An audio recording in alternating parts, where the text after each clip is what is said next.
Order. All right, welcome to the Monday, August 24th Lake County School Board regular school board meeting. We will open with a moment of silence, followed by the Pledge of Allegiance, led by Mr. Matthias.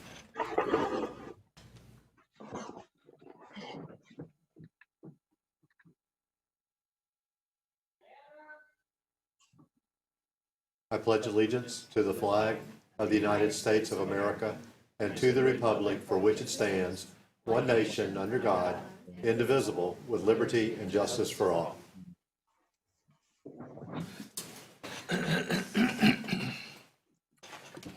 Thank you, everyone, and welcome back to the first day of school. It's been an exciting day, I think, for everyone.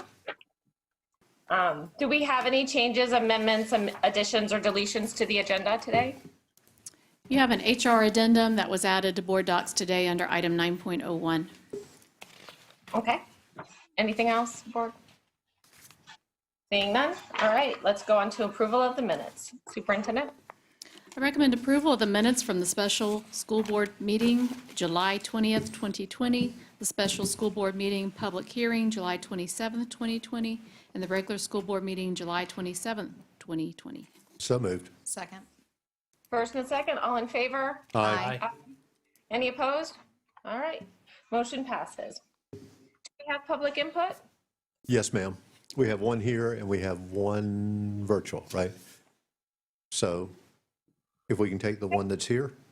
Very good, and let Dr. Weiskopf, if you could let the virtual person in, that would be great.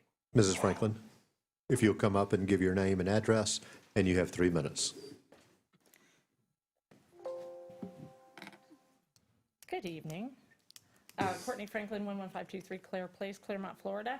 I apologize for my appearance. This is what elementary school teachers look like after the first day of school. So the hair had to go up. I had to run up here.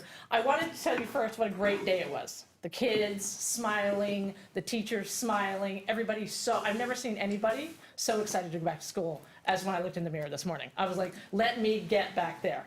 So I just want everyone to know, to make sure. The reason I'm here is because I heard about the judge's ruling in the governor's case. And I just want us to just pause a little bit. I realize that a lot of people are all about virtual learning, and they're afraid of the virus and all. And I totally respect that opinion. But I feel like we also have to respect someone's opinion like mine, right? I think that we should be in school. I think that I have a daughter, my last child is a senior at South Lake High School this year, and she was chomping at the bit just to get to school. Never seen her so excited to get to school. I also want to advocate, because being a past teacher, we're into that whole social emotional learning, which is part of our whole past day when kids come to us, and that's so much more difficult to do online. Remember that a lot of times when you're thinking about these things, when you're thinking them through, and I get that people are afraid, I get that, but you've given them the options. So if they want, I feel like traditional school is just as important as an option as the virtual schools. And if you don't believe me, call your principals tomorrow and ask them how many phone calls they got about changing back. I bet you'll get a pretty big number. So I just want us to keep that in mind. When it's going to be on the local level, you have to remember that there are quite a few people that want the traditional. The sports are a big deal. We can't wait for your plan for that. I'm so happy that you're going ahead with that. Been so important for so many kids that I know. Keeps them in school, keeps them engaged. And don't forget one last thing, it's a safe spot for a lot of our kids. It's where they get their meals. It's where they know that they can count on somebody.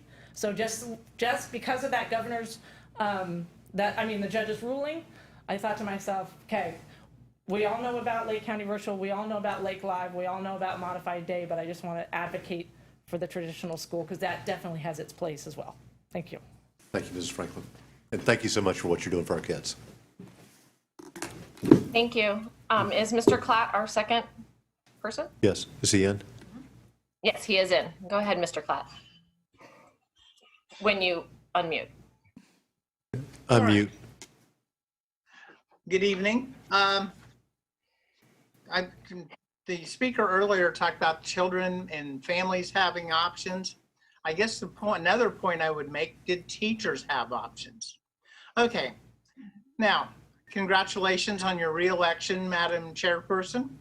Collaboration and transparency seem to be the new buzzwords this year at Lake County Schools, and we would love to be more collaborative with the county office. But collaboration is a two-way street. If by collaboration you mean us agreeing with everything that is proposed, that's probably not going to happen. If by collaboration you mean working with the union, with the administration, sitting down to solve problems together, that's what we would love to happen. Now, we're entering our second year without a new contract, and sometimes it has taken months to get a response back from our counter proposals. Sometimes the response was in exact wording what's currently in the contract. During this whole time, we have taken the high road and have continued to bargain in good faith. We even provided training on how to work collaborative in interest-based bargaining. We hear over and over that this is the most transparent board and administration we've seen in Lake County. Yet, when we ask questions, ask for feedback from different administrators, some are very good about responding. Others, we may never get a response, or maybe after 2 or 3 requests, we'll get a response. I'm glad that Courtney mentioned the court ruling with FEA and looking at local control of our schools, that you as a board know what is safe and high quality for Lake County schools, that's not something that is dictated from on high, and that you as a board have that control. So that was what our lawsuit was all about. And so I'm glad we've won. Yes, we're going to go through a series of appeals, but we'll see how Judge Dotson deal with those. And so we're really glad. Things seem to go well today. We have had the Orange County ruling where the union has asked for numbers of COVID-19 cases in the schools, both staff and students. And so we're going to be working with Sherry Owens to make sure we get those numbers for what's happening in Lake County schools as well. We know our members are reporting numbers to us as to what's going on in the schools. Sometimes they're sending us hearsay, but sometimes it's accurate information. So we would like to be able to collaborate, to be able to compare those numbers with what we get from Sherry Owens and from the school system, because overall, we're all about the safety and health of our teachers and students. Mr. Klatt, stay with us. Stay with us, because Mr. Farnsworth, a couple of things that bothered me, and I want to address them specifically. Is it months before we get back? Absolutely not. It has on a couple of occasions. During the pandemic? No, actually it was before the pandemic. But then there was also. Can you name he just said absolutely not. Can you name a specific? The meeting you had on August 10th was in response to a meeting that we'd had at least a month or so earlier. There was another period of time in February where you suspended any negotiations for 3 or 4 months. So those are 2 that I can think of off the top of my head. Just briefly, just warrants probably a very brief response. What I would like to do is just invite anyone in Lake County schools, the community, teachers. We do videotape every single one of our bargaining sessions, and they're posted on YouTube. So rather than just take what you hear here for word, I would say tune in and check it out and make sure that, I'm very proud of how the district represents teachers and the board and discusses the things that are important. So I would, just suggest that everybody tune in and check out exactly what goes on in bargaining, and that'll probably give you a more, a more accurate picture of what exactly occurs there. But the fact is, this is the second year that we're going into starting a school year without having a I don't want to begin valid to, contract. and I think that we certainly all know that, Mr. Klatt, and that there are reasons for that, as you know. And to just throw it out like it's mud is not transparent and it's not fair. That's all. Okay, that's it. Very good. Thank you very much, Mr. Klatt. Thank So- you. We are moving on to the attorney report, which I think will be interesting. Thank you. Mr. Johnson.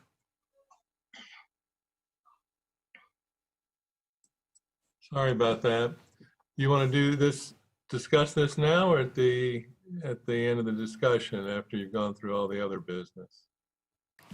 Doesn't matter to me, board. You're on a different agenda, I think. Who are you talking about? Excuse me? Huh? Yeah, this, Mr. Johnson, is your moment. Yeah, take Yeah. it. Okay, we'll talk, you want to talk about it now then? I already know what we're going to talk about. So sure. We're going to talk about, I sent around the copy of the Yes. judge's order to everybody. I'm Oh. sure they've gotten it from I a didn't see couple it. months. What? No, I just didn't get it. I just didn't see it today. Yeah, it Okay. just came not too long ago. It came pretty late. It wasn't filed until 2:00 this afternoon. The secretary Oh. sent it. That's about right, yeah. We got around to. So if you got it at all, it was late to go through the whole thing. But I had a chance to read it a couple of times. And you should understand where they are in the process. The case was filed and there's a temporary injunction. My understanding was they're requesting something more permanent. The defendants, the governor and the Department of Education. And in a case where you're asking for an injunction, there's ultimately a hearing and a trial to go through all of the testimony. What's happened in this particular case, because of the emergency nature of moving forward with something, there was a request for a preliminary injunction first. And that is generally held with testimony, and you have a hearing, but it's less inclusive and less lengthy and less complicated than a full-blown hearing on the motion for an injunction. So the temporary injunction is filed and it may be appealed on its own, or there may end up being a final order granting or denying a permanent injunction on down the road. So it's not quite over yet. There is, I have understood that the governor was going to be filing an appeal, so that's going to be coming too. So I tried to take a look at it with all that going on, and none of that directly, I don't want to say impact, because obviously the whole thing greatly directly impacts the school district and all the school boards in the state. But there wasn't a school district that was a party to this particular lawsuit. So the relief wasn't directed to the school districts particularly. It was directed to education in general. And what it ended up doing was taking the emergency order that was issued by the Department of Education and struck through those portions of the order that the court felt were violating the Constitution. And essentially, and when you get a chance to actually have the document in your hands, it's the last 2 pages, which is the conclusion and the strike through opening requirements that are going to be used. And the important sentence in it is that the day-to-day decision to open or close a school must always rest locally with the board or executive most closely associated with the school, the superintendent or school board, etc. So you understand above that line, above that sentence, all the language that talked about that there has to be open brick and mortar schools at least 5 days a week for all students, et cetera. That whole paragraph was deleted by the judge.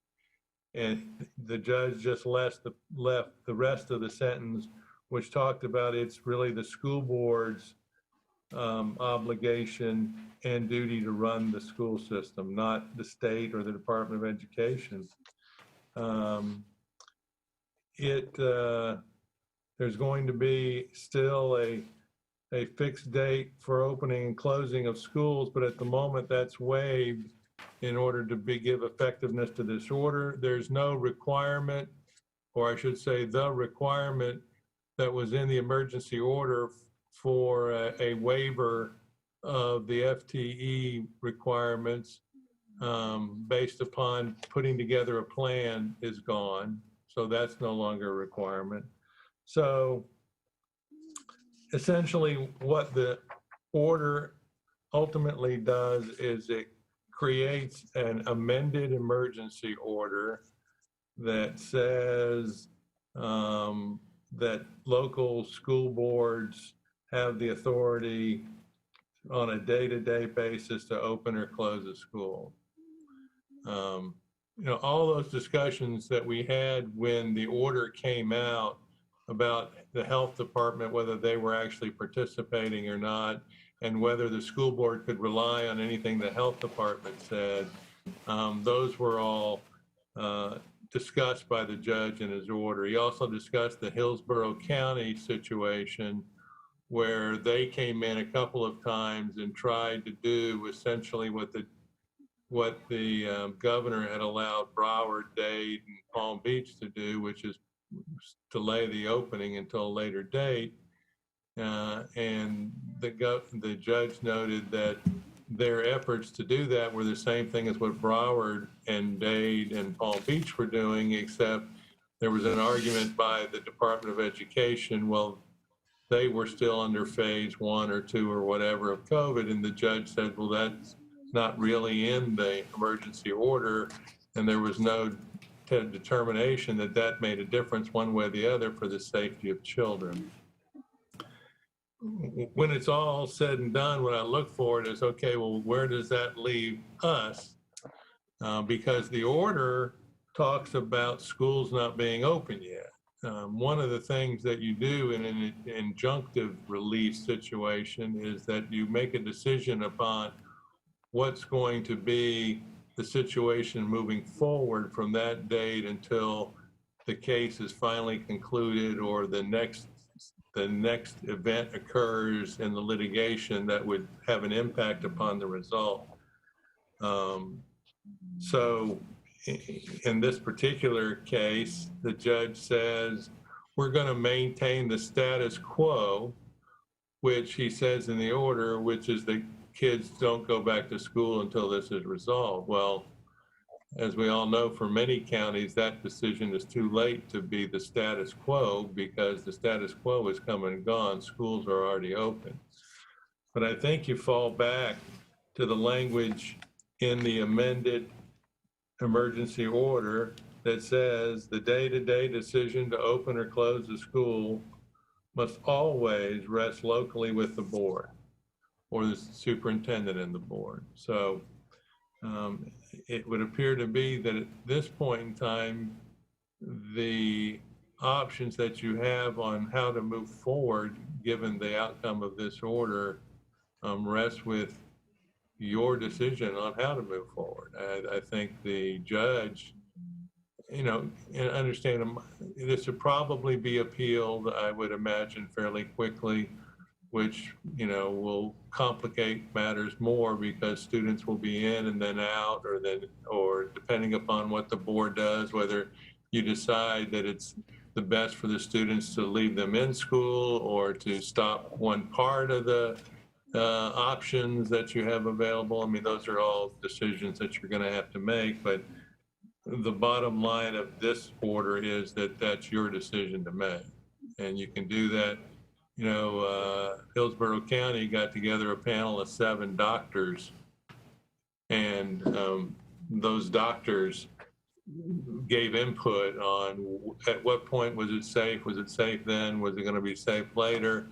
And that was how they came up with a later opening date, which the Department of Education said, you can't do that. You got to do it before now. And then, there was always hanging over all the districts' head the issue about the FTE dollars and whether they would get those FTE dollars if they didn't do exactly what the emergency order said. So that's where we are. I'd be happy to answer any questions. Like I said, we just got it at 2 o'clock, but it includes all of those same arguments that I think we've already heard and we're already familiar with, and those same facts. It just, at least for the moment, until an appellate court deals something differently with this, it gives you some guidelines on what your authority is to move forward. Okay. Is there anything else? Not from me. All right. Did the board want to discuss this? This ruling came pretty recently, obviously. I think that's the case too, Dr. Burns, like just hearing it now and being prepared to speak about it, my initial reaction is this train has left the station. I mean, I can't imagine the breaking news paper tomorrow reading Lake County decides to close schools at Monday night's board meeting when no one was even aware that we were going to speak about it. I think that would be tragic. So I would personally like the time to consider what options we have or what would be smart and best for all of our students going forward. I totally agree with Mrs. Lukes. Upgraded. with I Dr. upgraded. Burns and Mrs. Lukes. And I also would like to say, this is not necessarily all because of the governor's mandate, that we had many balls in the air and a lot of decisions to be made about how it affected our classified workers, how it affected our teachers, how it affected the 10,000 kids that were served by our mental health, and the 547,000 meals that we served to kids that otherwise wouldn't have eaten. So the brick and mortar certainly has a place and a safe place for our kids. We do have options in place for those that don't feel safe, and I think we stay the course personally and not worry about how this legal part works out, because we gave I know one time 9 hours worth of discussion to come up with a plan and safety protocols, and we've all worked very hard for this. Yes. And I say let's try and see how this sorts itself out. And if we now have the authority to close, we can pivot then. Yeah. But right now, to send a message that we're even thinking about doing something else would drive social media crazy and emails crazy, Yeah. which I don't think is necessary, and I don't think it helps our kids. And I think you hit the whole nail on the head pretty much, that 9 hours, we back and forth about what we should or shouldn't do. But the thing is, the superintendent and her team, with the approval of the board, gave out the options that the parents could pick that they felt comfortable for their student to be able to go to. So it was not anything that we mandated, it's the options that was given. So I think the board has done everything they can to do to make it right. I agree. All right. So I'm not sure if I'm 100% in agreement, but mostly there. I think that it would not be appropriate for us tonight to suddenly just pivot at this point because we have not consulted with any sort of health professionals. In that course of the 9-hour meeting, though, I do recall our local health department saying multiple times that we are a high-risk environment and that we did not meet the criteria for reopening. I guess all that being said, we are sitting a little better today than we did back then in terms of our positivity rates in the county. So we are in better shape. But for me, not being a health professional or an expert in that field, I would defer to those that are. I like the approach that other districts have taken, where they've consulted with doctors and folks that are intimately more familiar with this than the school board members are, to advise based on the local conditions whether or not we're good to continue. I guess for me, I'm wondering at what point do we reach that tipping point where we say, goodness gracious, we've got too many staff members quarantined, or we have too many students that are out, or when we're scrambling to fill classrooms with office staff, at some point we're going to say that the educational experience is not there that we're obligated to provide students. And so So that's what I really want to keep an eye on. I think the moment we run out of substitutes, I just wonder about the quality of the educational experience for kids. And as I've been watching our notifications last few days, where we see a quarantine here, quarantine there, quarantine over here, it's almost like Old McDonald's farm, and here everywhere there's a quarantine. So at some point we're gonna reach that point where it's where it hinders the operation. And so I want to be able to talk that and not just be closed-minded and say we're going to keep going full steam ahead, because it might not be the best approach at that time. I like the idea. I do like the idea of having a medical panel. I don't. Are you done, Mr. Dodd? Okay. I'm kind of with everyone in the, somebody said to me, it's as if we already crossed the Rubicon, and once my brain remembered what that actually meant, I just feel like we're there. We've done it. We've opened. It was really hard to get to this point. But I do think we need to look forward, and I think a panel going forward of medical advisors might make good sense. Because as we go forward, it could get pretty hairy, I think, but maybe it won't. So I guess that would be, to me, that's a good idea. Landry could do that. So, but I don't think any of us wants to turn around and close schools tomorrow. And I don't think that's the intent either. Are we good? Or? Yeah, I would like further direction from the board in regards to getting together a group of medical experts, because as you know, we do have our local health department as well as our state epidemiologists. We've got 2 that are now assigned to us. I know we talk to them regularly. I think I talked to them 3 times on Friday, as well as our emergency operations center and others that we've been meeting with. So if you want a more organized, formal group to speak to the board, we can organize that. I would just like more direction, since we do have a group that we're working with, and certainly not making any decisions in isolation of their advisement. It could be as simple as each one of us picking a pediatrician. I don't have one. Okay, 3 of us have one. We have experts already that we're consulting with, and as long as we're getting that information that's coming back to the board, I don't see what another committee necessarily is going to serve. I need to know that the health department is functioning on a level now that isn't being controlled by the governor. So can they, and that's something I would have to look into. Before they couldn't say, no, I don't agree with this. And they wouldn't say that. So will they say that now? That never happened, Dr. Burns. When Aaron was in meetings with us, he spoke very freely. I'm just telling you that whatever that news report or whatever direction was given, that did not happen locally. What are you talking about? Aaron told me that with his mouth. Well, he talks out of every side of his mouth, just for the record.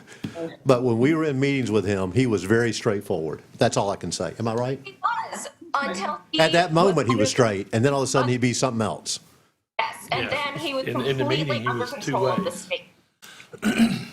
That's right. And I don't think our own local health department is the only one saying that. I was receiving calls from other school districts saying, wow, how did you get your own health department to say anything? Because they won't even talk to us because of the governor's stance about. That's all I'm saying, is that locally, we had what I thought was very honest discussions with Aaron. We did, but Aaron wasn't free to speak to us. Right. If you rewatch that, I think he says that really clearly.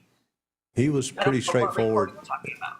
He was very straightforward in the beginning when we were trying to put together these rapid tests in that emergency meeting with me. I was the only board member in there. Right. Are you speaking, though, to the meeting, the 9-hour meeting we had? Yeah, at that 9-hour meeting, he even explained that he couldn't do anything but recommend that we open. So has that changed? I don't know. No, and I think that's accurate, that still to this day, the health department doesn't dictate to the school board, to this day. At one point, there was a misunderstanding or somehow that they could keep us closed, because in the beginning, they didn't want us to open schools, if you all remember. That's correct. And so then They are an advisory to us, just like this panel of doctors that you want to assemble will advise us. At the end of the day, we're making the decision. And Right. Aaron is there for But we need information. good advice. We need advice that's freely given and based on the medical community, not on politics. And that's what was happening with our health department. 100% agree. I feel like I'm not the expert in this field, and so in order for me to make a good decision, I need to hear the advice from medical professionals who are studying this very closely. And how many, where are you going to go to find that person that's an expert in COVID when nobody knows? This thing changes every day. So where is that person? I'm saying that I'm interested in having the panel continue to advise. I know we have a group of folks we've been working with already. For the sake of transparency purposes, though, I think that we kind of owe it to the public here that advice should play out publicly, so that we receive it from them, and then allow us to decide, from that point whether we just continue going with open schools as what we have now, or whether at some point we've reached a different set of criteria where suddenly the cases are spiking, or that we're seeing there's a spread, especially among children, or if we're seeing that, we've got staff or students in the hospital or dying from this. I mean, that's the kind of metrics that we need to evaluate. But I don't know that being a pediatrician, that all of a sudden they're a COVID expert to give us advice. So if we want to get advice, and to be very honest, I prefer a scientist like Dr. Burns, who's already done the research and the testing, over a pediatrician who may know how to treat the flu, but not necessarily know the science behind the COVID. Because, again, I think every one of us will attest, it seems to change daily. And those are from real professionals.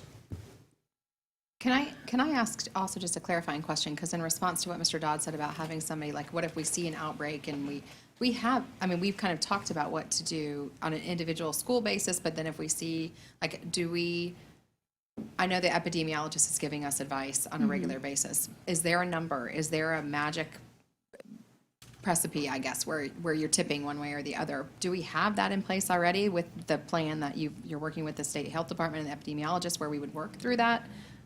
So that is one of the pieces, and I know Dr. Burns has asked the same question that I have repeatedly about what are the triggers in which you would close a school or you would close a classroom. The classroom's pretty easy. We kind of understand what that looks like. In terms of a school-wide closure or district-wide, there aren't triggers that exist. There are districts that have come up with numbers with their health department. I know one county came up with a number of 20% and of students testing positive, the school would close down, those types of things, but we don't have that. I know that when I've talked to Aaron, and I don't think that Dr. Burns got an answer to that question either.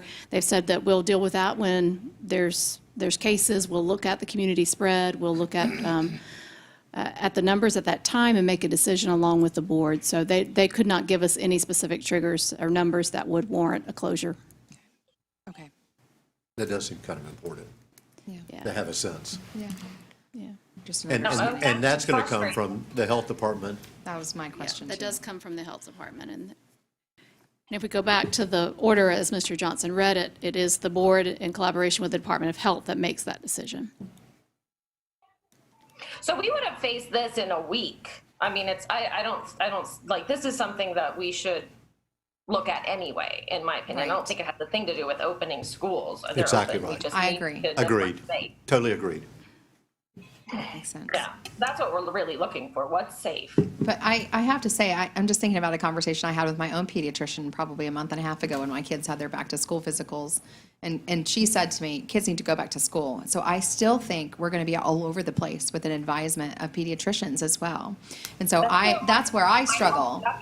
Right, if each of us bring a panel person on, we're going to have a variance of what they suggest, and it's still going to come back to us. So I wouldn't mind definitely discussing what this number might possibly be and what we're looking for as we see cases continue. Because Mr. Dodd's allusion to the farm is, I mean, we're kind of seeing it here and here and here and here.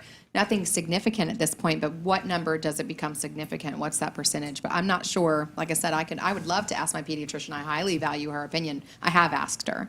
I've 100% asked her. I could share other things, so it would probably bring up lots more conversation that she said, but her number one response to me was kids need to be back in school. So I just don't know, like, that anybody knows. Everybody's guessing at this point what it's going to look like. But I think we can absolutely clarify some numbers, or what does it look like when we start to see cases rise? When do we pull the plug on it? Those things might need to be outlined a little better. I can reach out to the universities and see if there's any like epidemiologists or researchers. I think there's a group at UF working on it, and see if they could, maybe a person could zoom in, and then we could talk to our epidemiologists, the health department, and maybe a person from UF or UCF, if that is an option. Well, I thought there was someone also, or a panel from USF that was doing the statistics on it about when the peak and whenever it would start going down. And July was supposed to be the peak, and it's supposed to be going down in August and then phased out by December, January. So, I mean, how far do we go with this? Yeah, that's a good question, too. You mean it's just going to disappear in December and January? When the I don't election's know. over in November, you'll start hearing less and less of this, but they are even saying with their data that they had, that it was presented on TV in a science or whatever it was. But USF, that they showed the statistics and everything, that the data showed that by December, January, this would be phased out. Now, I Some advice based on the group that it sounds like we've got already from the local health department, the epidemiologists that are assigned to us. Dr. Burns, if you want to pull in, some university expert, for me, that's a level of comfort. I don't know that I need to appoint a pediatrician in addition to that group that's working on it. I'm just looking for a group that is able to give us advice in a open manner, and hopefully they'll be able to speak freely and provide that advice. I like that idea, because I feel like, I have a meeting, Bill's at a meeting. It's because it's meeting with the emergency operations. It is less transparent, and it becomes more difficult to even explain all the little details you heard and everything, which is why I would like to not be the COVID expert. Well, bottom line is that we're all getting phone calls and emails still at this point. We all need to be able to provide these answers to the public and to our constituents when they call with questions of these things. And based on Sunshine, we're at the disadvantage where if I'm not the guy in the room, I just don't have the firsthand knowledge, and I have to then relay. So I think there's just a level of comfort when that person comes before all of us, and we all have a chance to get the benefit of each other's discussion, each other's questions. That just allows me the chance to go back and be able to speak more honestly and openly with folks. And I agree with you, Mr. Dodd, but I also agree that as quickly as this is moving forward, that in a small group, and Dr. Burns, you have taken the lead on this, and you do have the resources to reach out, that if it's quicker for you and then you report back to the board, I've got to tell you, I'm totally fine with that, me personally. Although I'd like your idea better, Mr. Dodd, but again, if we're trying to get information quickly out or look at what those matrix are for tipping points and that kind of thing, that assembling that may be quicker if it's one board member versus all of us trying to work through it. and I will say, we need to expand it beyond pediatricians, because we do have adults. We that already took the work in- pediatricians off the table. I know, Yeah, but we they're kept not. talking about it. Okay, No go back. I'll reach out. If I can get a hold of somebody, I'll see if they can zoom in a reasonable time, and I'll arrange it with the superintendent for a public meeting if we can do it quickly. Does that make sense? I do know that my son at UCF, it's pretty much a conversation every day in lectures, and that if I can get a contact That would be great. Yeah, with his group, I'll feed it to you. great. Okay. Through Natalie or whatever. Okay. All right. Are we good? Through Natalie. Yeah, No, through I'll just call Natalie. We're not going to vote on the contact. I'll give it to you direct. Oh, yeah, that's fine. All right. Okay, so are we good with the attorney report? Does Yep. anyone else have anything? Okay. All right, so moving on to new business consent agenda. All right, moving on to the consent agenda, superintendent. I recommend approval of items 8.01 to 10.02. So moved. Second. Just in a second, all in favor? Aye. Any opposed? Motion carries. Needles and pins. All right. New business consent agenda. Superintendent, do you have a recommendation? We just did that. We just did that. Oh, we went all the way to 10.2? Sorry, Yes, missed ma'am. it. All right. We're at That was 12.1. fast. I guess, and we've done the discussion. So we're on our superintendent report. All right, well, I have a couple of things for you tonight. I did send you an email, and I'm sorry for the lateness of that email, but it was just prepared a little bit earlier today, and that was in regards to what you just were talking about, which is the fluidity of our safety protocols.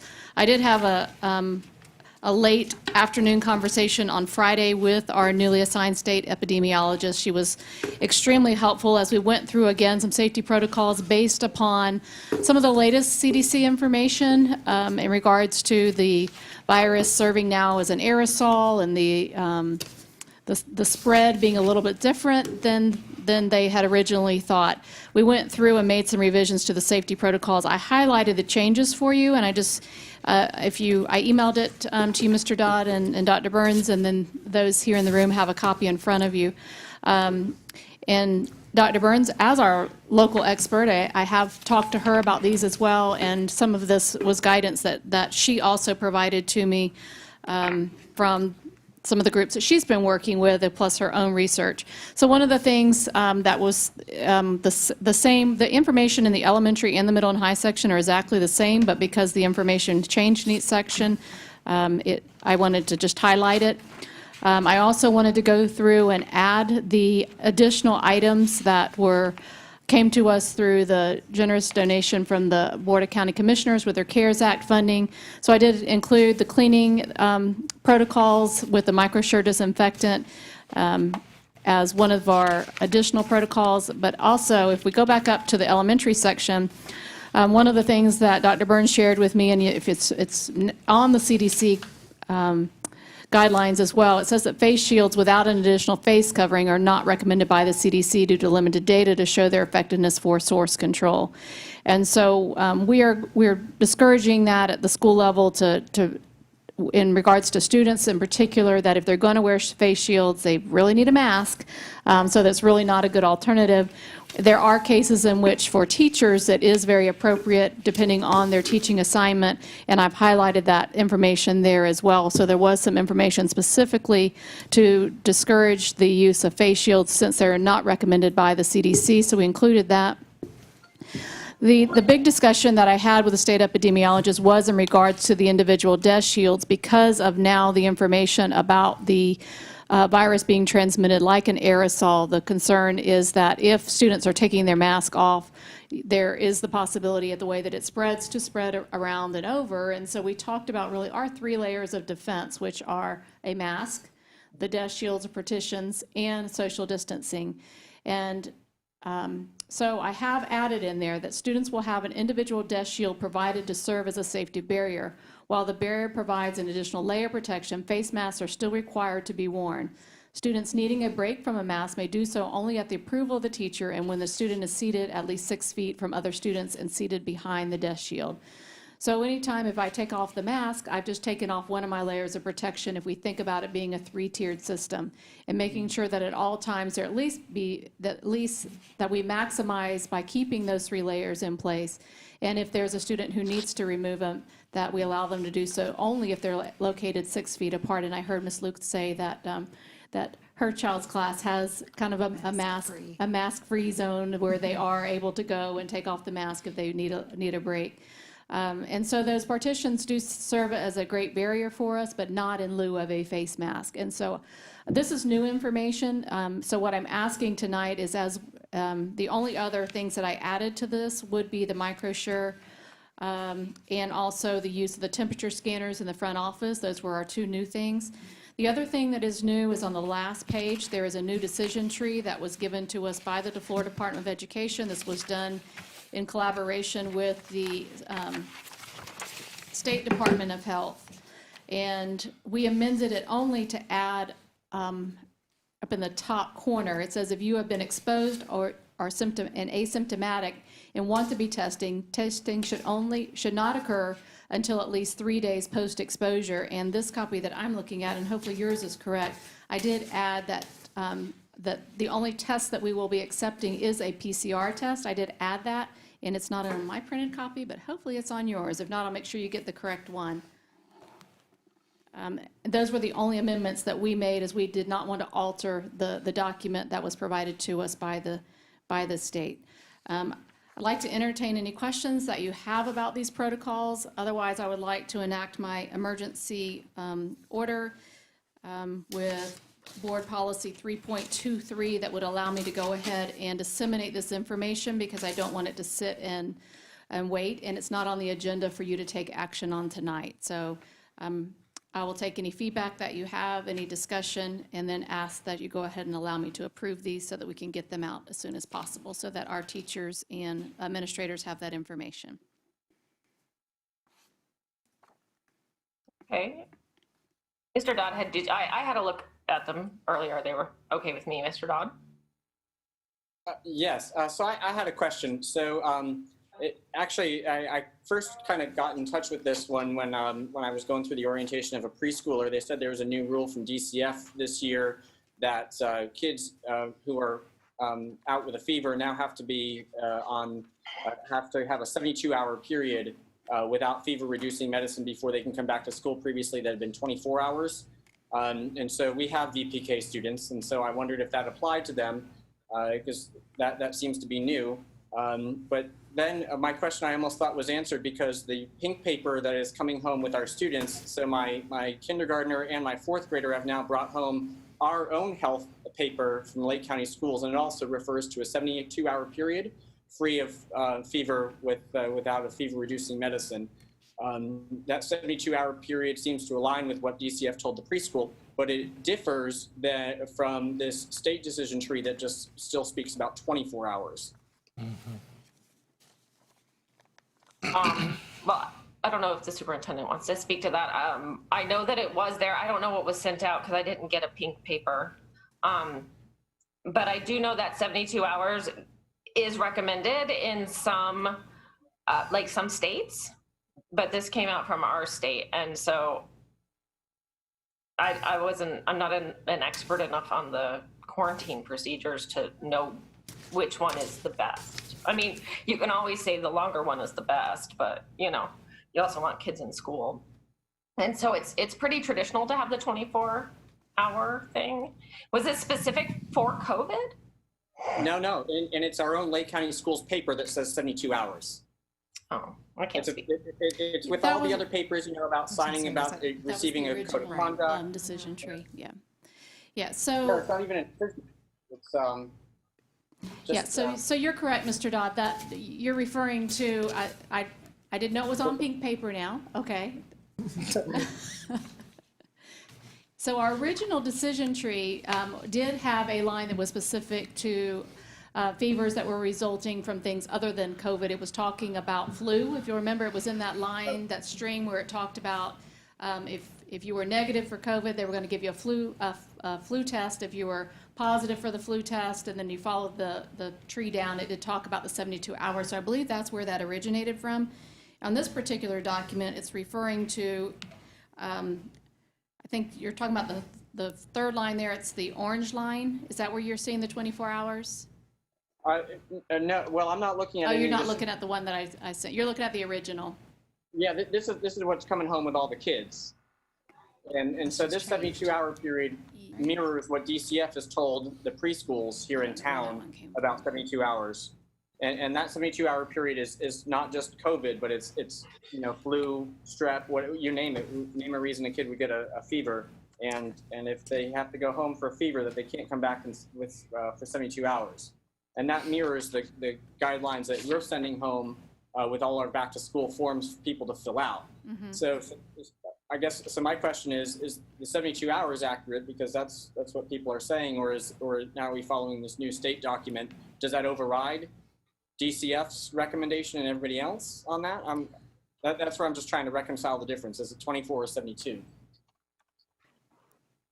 The only reference I see to the 24 is on that fourth line where you're talking about if you're a positive symptomatic, and then if you read it across, it says that all three have to be met. And so it's talking about the 10 days, the 24 hours. That is very specific to the guidance for COVID. And so I would need to go circle back probably to Dr. Landry. I'm not sure where that form actually originated from. Did you want to give us any information on that? I'm not familiar with exactly what all they sent out. Dr. Landry here? No, No, Dr. Dr. Weisskopf Weisskopf is. So the Thank pink you. sheet is he's right, it's a medication sheet that we send home every year, but we changed it from 24 to 72 because that guidance came from the CDC before. So that is why we are sending that home now. So there was a discrepancy on that, so. So is it 72? So we sent it home based on the guidance that we'd had before. At the and time. So, yeah. And it's changed? I don't know that it's know that it's changed. I changed. think if I could, I don't want to speak incorrectly. I'd like to be able to take tomorrow and let me circle back with Dr. Landry and some others and make sure that we're giving you the right information, and anything that needs some clarity, I'll make sure that I provide that to you, and we'll make any necessary adjustments. If that's Okay. okay, I can't really speak to it. No, that sounds great. Thank you. Okay. Good. The other thing that I had for you is I do have, we just got it late this afternoon, and again, I'd like to use my super emergency powers and Board Policy 3.23 to go ahead and improve the contract that we have with American Janitorial Services. This, again, was one of the pieces that we engaged with the monies from the Board of County Commissioners. We'd like to go ahead and authorize this contract because they are able to come in and assist us with deep cleaning of any areas in which there is a positive COVID case. And we'd like to have them at the ready should we need them for any of their services. So I'd like to go ahead and sign this contract. Ms. Turner has reviewed it and said that it is ready to go. And certainly with my signature, we can move forward if the board has no objection. I have no objection. No objections. Fine with it? Everyone? Okay. Good too. All right. Okay, and then if I just could, just because I know we're all want to talk about the first day, today is a really special day for me, and I'll tell you why. So the day I first started teaching, just a few years ago, every day when I would, at the close of the day, my mother would call me and she'd say, "How was first day?" And this was kind of our just traditional thing that we did, and she always called, and I always looked forward to that call. And then when she passed away about 15 years ago, I've always thought about her calling and how I missed that call of, how was first day?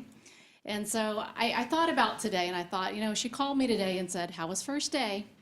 I think that my response would just mean so much more to me today, as I thought about how proud I was and how proud I am of this district staff, of this board, of our teachers and students and our parents, really coming together to make today a success for our kids. And I'm so grateful, and I just want to say thank you, because I know that as she looked down on me today, I can say, "Mother, this was a great day, thanks to the great people that I'm so blessed to work with." So I just want to say thank you. Thank you very much. All right. Oh, letters of condolences? I do have some, if I And can we're talking find where I about people put that are them. dead. Oh, found them. All right, we have a few letters of condolences. First, the brother of Karen Will, she's a teacher at Eustis Middle. Condolences to her family and the loss of her brother John. Lamaine Demetrius Dillon, who is the brother of Sabrina Dillon Banks, passed away. Sabrina Dillon Banks is the director of Choice and Alternative Education. So I want to send condolences to her family, and it is Lamon, I pronounced that incorrectly, it's Lamon Demetrius Dillon. And Deborah Price, who's a custodian at Oak Park Middle, lost her son Aaron Price, so condolences to her family. The teacher at Mascot. Mascot, yeah. Yes, and certainly condolences to the family of Mascot and those in the loss of the teacher that passed away from a tragic accident earlier this past week. Thank you very much. That was very sad. All right, Dr. Luke. Apparently Kind of like it this evening. You've been promoted. I would just, I don't really want to follow Mrs. Cornegie on the first day report because that was pretty special. I agree. I will tell you that the partitions that Tim Totten partnered with us to make are unique and very fitting for an elementary classroom. So when we started speaking about some of the PPE and the barriers we put in place, obviously you think of different things in your head and the way it looks. And there are elementary teachers that have done amazing things with those. I have reports from all three of my kids that everybody wore masks. Nobody was disgruntled or disappointed about it, and everybody seemed happy and excited to go back. And so I would also like to thank the work of the district staff, of the board, teachers and students and parents, because it has definitely been a road to get here. I saw a post on Facebook last night that said the last day of spring break 2020. So we're here. That's all I have. All right. Sorry, Mr. Gamble. Well, I'd just like to say that the staff has worked very hard to make this happen with the direction of the superintendent and all involved. And I've sent and forwarded some emails to her this past weekend and even to Dr. Weisskopf, where parents are concerned because they didn't get the attention I think they were looking for in replies. And so those emails have been taken care of, and the parents are happy, and that's good. The thing I think some did not realize is because they decided to go to Lake Live, they thought there was just going to be ample room, but still there was a amount of students that could be allowed to be taught per that teacher. So that caused some problems there, but those things have been worked out, and I'm glad to that. The dividers that you were talking about, Miss Luke, or Dr. Luke, that you were speaking to Friday, I was at Tavares Elementary on the handicap team. It was John and Calvin, myself, and a friend that's retiring. I won't mention his name, but we were all there. I will. It's Dave.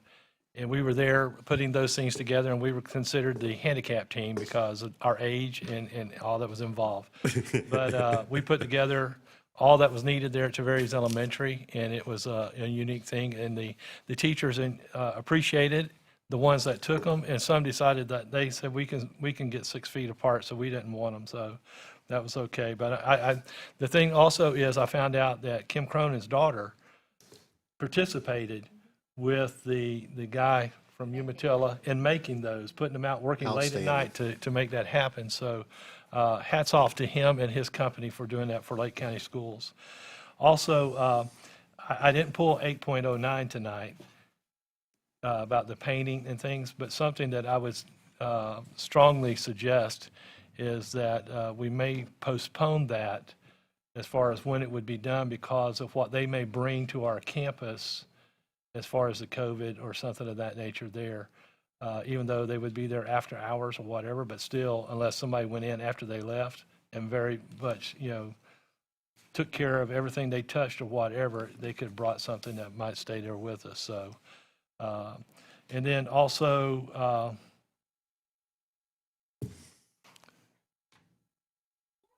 this morning, my wife sent me a text message. One of our cafeteria workers, her husband, was involved. Somehow his vehicle was on fire. He's a fireman from Orange County, and he's in the burn ward. So she's very upset about that, which she has all right to be. But just like for you to say a special prayer for him. I won't mention his name or hers because it's private, but just say a special prayer for that individual. Thank you. Thank you very much. Mr. Dodd? All right, well, thank you.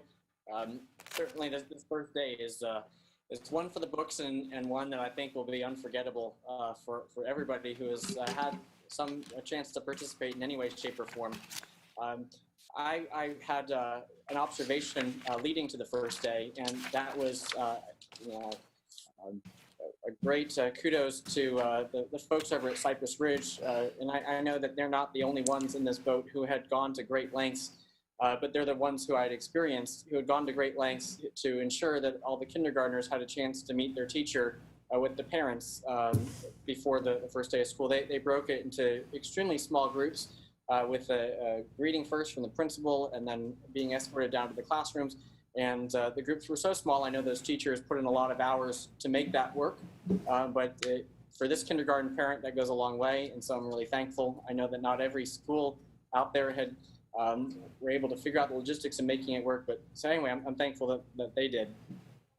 Certainly, as we approach this time, we have to recognize that there are going to be so many ranges of emotions from parents, from students, from faculty and staff, and just doing everything we can to stop and pause for a moment and give each person the attention that they need is, I think that goes a long way. That also being said, I am extremely thankful for the number of layers of protection that we've put in place for everybody returning to school, that we have taken this to I think the highest degree that we possibly can for folks returning. With, I like to, I guess, kind of refer to the belt and suspenders approach between all the layers of barriers that we've put in place for students and faculty to protect themselves. I'm really hopeful that what we'll experience in our school districts will hopefully pale in terms of comparison to any of the COVID that happens in other school districts. So I think we've done a job well done in what we could do to prepare our campuses for the first day. Speaking of barriers, this is an unrelated topic, but back in May 11th, we had a meeting where we had approved the Pinecrest Middle Lakes High School Academy's address in their contract, which, at the time I noted it was sharing the same facilities as Lake Sumter State College and also Cooper Memorial Library. And at that meeting, I had expressed concern that I wasn't sure that there was going to be adequate protection there between the students and the general public. And I don't want to go into details right now about a school's security, their strengths or weaknesses, for the sake of children there. But I guess I might invite all of you as board members to circle back with maybe a member of our staff who does have the details on what they have done and what they have not done. I think it'll come of a surprise to learn that kids are going to be using a bathroom that is right out there in the public, and but there's some escorted staff there to escort. But I guess from a taxpayer's perspective, I guess I'm frustrated that the family restroom will be closed for the next year at the Cooper Memorial Library. I think that will be of a surprise to a lot of folks. So these Pinecrest students can use it. I know this is a temporary situation a year, but at the same time, I find it hard to believe that if we had requested to do some of the things that Pinecrest is doing, that the state would have looked fondly upon us, that undoubtedly they would say that is not enough protection for students in creating enough barrier between them and the general public. So, like I said, absence of going into deeper detail, greater detail, I'll just leave it with, I'm disappointed. And that's all I have. Okay, thank you very much, Mr. Dodd. Mr. Matthias. I just want to say that I am so impressed with teachers like Courtney Franklin and the hundreds or thousands like her that are so dedicated to our kids, and so proud to be part of this board with our superintendent and the team that she's put together that pulled this all off with pretty much without a hitch, quite honestly. And then especially proud when the superintendent speaks about her mom who would reach out to her. That really touched me, because I think of my dad every day when I take the seat. And at the end of the day, I would reach out to him. He would always say, "Too bad, and what else?" Now, to be honest, I have no idea what he meant by that. But I will tell you that through the course of the hard work that we've done, too bad and what else, I would have had a whole mouthful to tell him. That's all I'm saying. So with that said, I'm grateful to be part of this, and I'm grateful for our first day at school that without question went without a hitch. So we did good work. We had minor hitches, like little minor ones. Thank you, Chairman. That's it. Very good. Thank you, Mr. Matthias. So I wanted to thank the district and all the teachers. I know that this has been this has been a very heavy lift. This has been very hard to do. We basically split the district into 4 pieces. To the parents of Lake Virtual students, and I want to make sure, I'm talking about Lake Virtual. I have one who's doing Lake Virtual, and he does not have a schedule yet. And he is registered, and I filled out the paperwork, and it'll happen. So don't freak out. This happened last year, and there was no COVID. So he was part-time virtual last year, and I did freak out then. So this year, I'm like, it's okay. This happens. It's gonna take some time, and they're gonna register everyone. And they have some room built into the schedule too. So don't freak out about Lake Live or Lake Virtual School. I do have another one in Lake Live, and it was a pleasure to see her log on. Even with some friends of friends are in her class, which was pretty cool. So children of friends. So that's really neat that she gets to have some sort of a she's my social butterfly child anyway. So I'm just really grateful. I know this was very hard for teachers, and I wanted to thank everyone for, people were working all weekend, just really trying to get everything done. We've pushed people in different directions. Our board has worked incredibly hard, and I'm looking forward to working with this board for another 4 years. So, so thank you also to all my constituents, and thank you for voting for me. So I think with that, I think we can adjourn. Have a good evening.